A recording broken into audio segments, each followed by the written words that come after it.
Today we're going to talk about gold. About the gold that nations tried to protect, but watched slip through their fingers, only to strengthen other countries. Let's begin. Gold has never been just a metal. For thousands of years, it has been humanity's most reliable store of value, the foundation of empires, the fuel of wars, the silent witness to the greatest crimes. And in the chaos that followed the Second World War, more gold changed hands than at perhaps any other time in history. Silently, secretly, in vaults that no one could officially acknowledge, the war ended with a clear military outcome. But in the dark corridors of diplomacy and finance, the winners were often those who could move wealth without leaving a trace. This is the story of how the world's most trusted form of money was smuggled, stolen, laundered, and hidden away, and why some of it may still be missing today. Before the war, why was gold so important? To understand this, we need to go back to the early 20th century. At that time, paper money across much of the world was backed by gold reserves. Central banks held gold as the guarantee for the currency they printed. For a nation, gold meant credibility. For an individual, it meant security in a world that was about to be torn apart. As tensions rose in Europe in the late 1930s, governments fearing invasion began moving their reserves abroad. The Netherlands quietly sent more than 120 tons of gold to Britain, Canada, and the United States. Belgium transferred hundreds of tons to what it believed were safe locations. But it was wrong. The Nazi gold operation. In 1940, the Nazis moved swiftly to seize the reserves of every country they occupied. Gold was not merely war loot. It was also a tool of war finance. Nazi Germany used captured gold to purchase critical war supplies from neutral countries, especially Switzerland, whose banks were more than willing to accept it without asking too many questions. The most striking example was Belgium's gold. Before the occupation, Belgium had sent 198 tons of its reserves to the Bank of France for safekeeping. But France fell too. The gold was shipped, under the pretext of protection, to the port of Dakar in French West Africa, then under Vichy control. From there, it quietly found its way into the vaults of the Reichsbank. In other words, Belgium's own gold became fuel for the Nazi war machine. Some countries were more cautious. Poland, sensing the invasion ahead of time, managed to move its gold reserves out through Romania, Turkey, and eventually to America and Canada. Even so, large quantities of gold in occupied territories still fell into Nazi hands. Most of it was melted down, recast, and stripped of all identifying marks to conceal its origins. The plunder in Asia, Operation Golden Lily. But this story did not unfold in Europe alone. While the war raged on, the Japanese Empire was conducting its own plunder across Asia. In occupied China, Southeast Asia, and the Philippines, the Japanese military seized gold, silver, precious stones, and cultural treasures. In post-war accounts, this operation became known as Operation Golden Lily. According to the legend,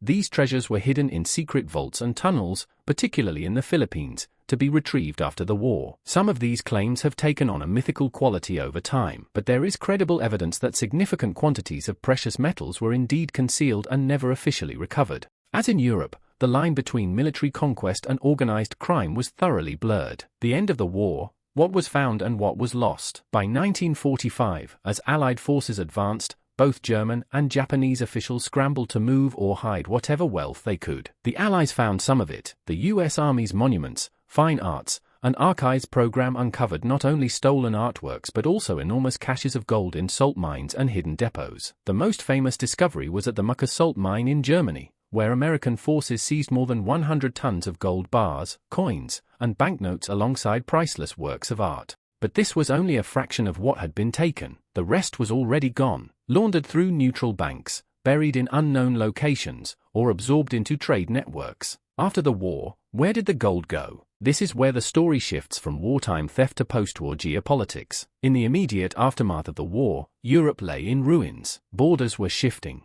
The Cold War was beginning to take shape. This environment was fertile ground for unaccounted wealth to be absorbed into new power structures.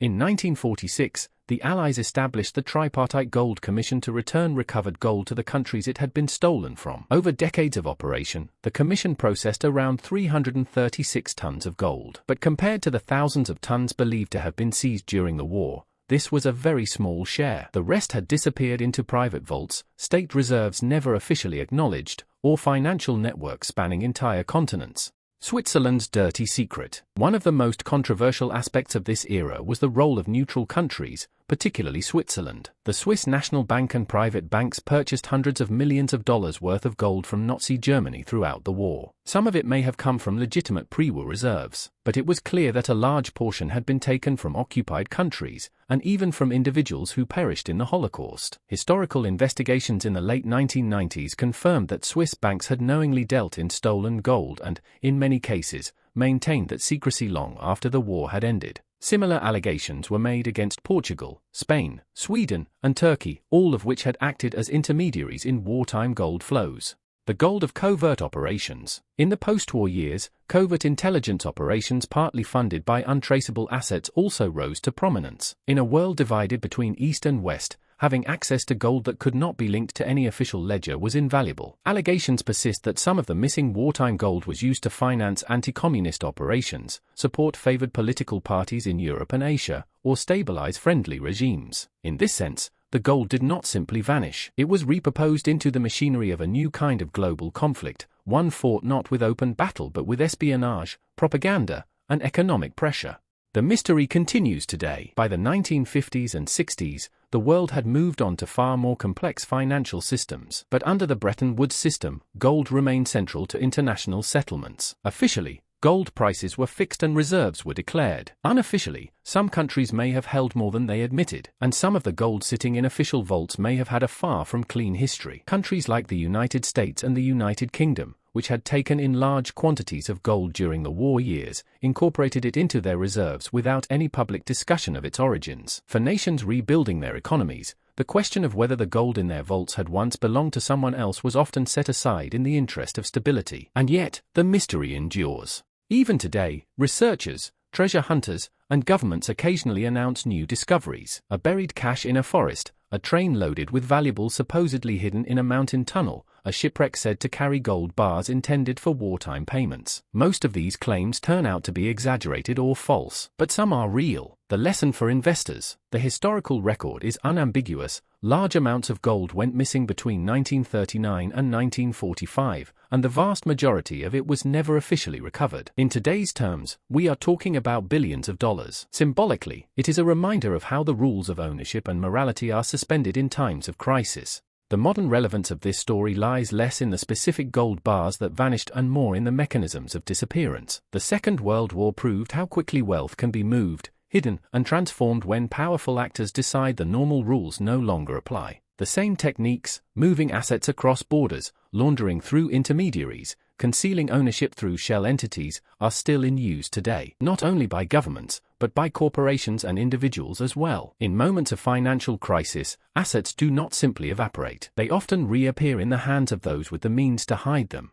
The lesson for investors is clear. Gold may feel like the safest asset, immune to inflation, political upheaval, or currency collapse, but that safety ultimately depends on where it is stored and who controls it. In wartime Europe, having gold in your country's central bank offered no protection if an invading army could seize it overnight. In peacetime, holding physical gold in a jurisdiction that later changes its laws or freezes foreign accounts can be just as risky. Final word. The gold that went missing after the Second World War is not merely a historical curiosity. It is a case study in how wealth can be stripped away under the cover of chaos. The financial historian's takeaway is simple. History does not repeat, but it rhymes. When global systems come under stress, whether from war, economic collapse, or geopolitical rivalry, the line between legal transfer and outright theft becomes very thin. In today's world of digital money, cryptocurrencies, and shifting geopolitical alliances, the question is not whether wealth can still disappear. The question is, how fast can it happen, and will you notice before it's too late? Understanding these patterns is not just financial education, it is self-defense. If this gave you a new perspective, don't forget to subscribe. History has the answers. I'll show you where to look. Let's discuss your thoughts on this topic in the comments.